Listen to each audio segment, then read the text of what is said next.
ഇന്ത്യയിൽ നിന്നുള്ള ആദ്യ ഹജ്ജ് സംഘം സൗദി അറേബ്യയിൽ എത്തിയെന്ന വാർത്ത വരുന്നുണ്ട്. 8 ദിവസത്തെ മദീന സന്ദർശനം കഴിഞ്ഞ് തീർത്ഥാടകർ മക്കയിലേക്ക് പോകും.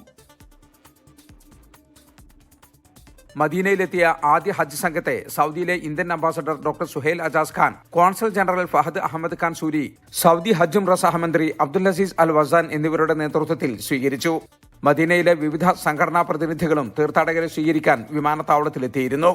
ലക്നൌവിൽ നിന്നുള്ള 288 ഹൈദരാബാദിൽ നിന്നുള്ള 262 തീർത്ഥാടകരാണ് രാവിലെ മദീനയിലെത്തിയത്.